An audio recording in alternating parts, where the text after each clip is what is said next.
എല്ലാ ദിവസവും 15 മിനിറ്റ് ഞാൻ വൃത്തിയായി പ്രാർത്ഥനയ്ക്ക് മാറ്റിവെക്കുന്നു എന്ന് കരുതുക. എൻ്റെ ജീവിതത്തിൽ എന്തു മാറ്റം സംഭവിക്കും? 15 മിനിറ്റ് പ്രെയർ സൊല്യൂഷൻ എന്നൊരു പുസ്തകമുണ്ട്. അതിൻ്റെ എഴുത്തുകാരൻ ഗ്യാരി ജാൻസൺ ഇതിനെക്കുറിച്ച് ആ പുസ്തകത്തിൽ പറഞ്ഞു വയ്ക്കുന്നത് 15 മിനിറ്റ് നിർബന്ധ ബുദ്ധിയോടെ ഓരോ ദിവസവും പ്രാർത്ഥനയ്ക്കായി മാറ്റിവെക്കുന്ന ഏതൊരാളുടെ ജീവിതത്തിലും സുന്ദരമായ മാറ്റങ്ങൾ ഉണ്ടാകും. ജാൻസൺ പറയും, ഒരു ദിവസം 1440 മിനിറ്റുകളുണ്ട്.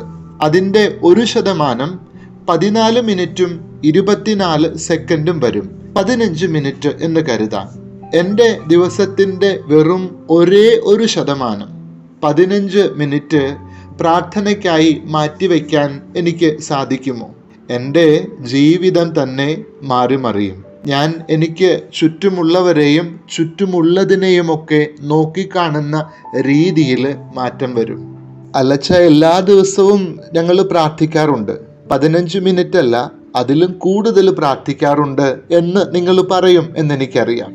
എന്നാൽ ഈ 15 മിനിറ്റ് ആത്മാർത്ഥമായ പ്രാർത്ഥനയുടെ സമയമായിരിക്കണം, ഇൻറ്റൻറ്റോടുകൂടിയുള്ള പ്രാർത്ഥന. അങ്ങനെയുള്ള 15 മിനിറ്റ് തീർച്ചയായും നമ്മുടെ ജീവിതങ്ങളെ മാറ്റും. എങ്ങനെയാ പ്രാർത്ഥിക്കേണ്ടത്? വചനത്തോടൊപ്പം ഇരുന്ന് പ്രാർത്ഥിക്കണം. സുവിശേഷം എടുക്കണം, ഒരു ഭാഗം വായിക്കണം, ശാന്തമായി വായിക്കണം. എന്നിട്ട് ഈശോ എന്നോട് എന്തു പറയുന്നു എന്ന് കേൾക്കണം. അതുമാത്രം പോരാ, ഈശോയോട് സിമ്പിളായി മറുപടി പറയണം.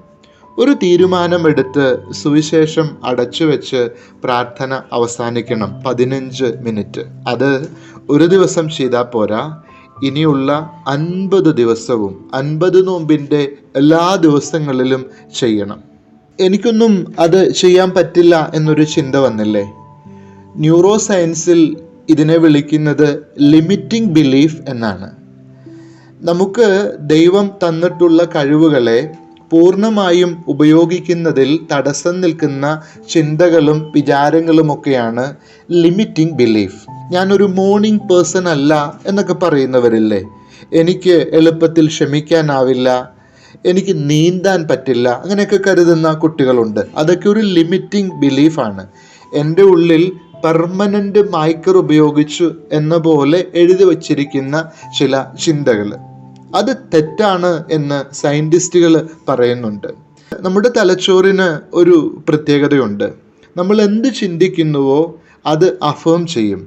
ഞാനൊരു മോർണിംഗ് പേഴ്സൺ അല്ല എന്ന് ചിന്തിക്കുന്ന ആൾ ഒരിക്കലും രാവിലെ എണീക്കില്ല.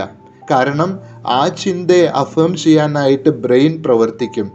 എന്നാൽ അയാളൊന്ന് മാറി ചിന്തിച്ചു തുടങ്ങിയാൽ എനിക്ക് രാവിലെ എണീക്കാനൊക്കെ പറ്റും, ഞാൻ വിചാരിച്ചാൽ എനിക്ക് സാധിക്കും എന്നൊക്കെ ചിന്തിച്ചു തുടങ്ങിയാൽ എൻ്റെ ബ്രെയിൻ ആ ചിന്തയെ അഫേം ചെയ്യും, എന്നെ രാവിലെ എണീപ്പിക്കാൻ വേണ്ടിയുള്ള കാര്യങ്ങൾ ചെയ്യും.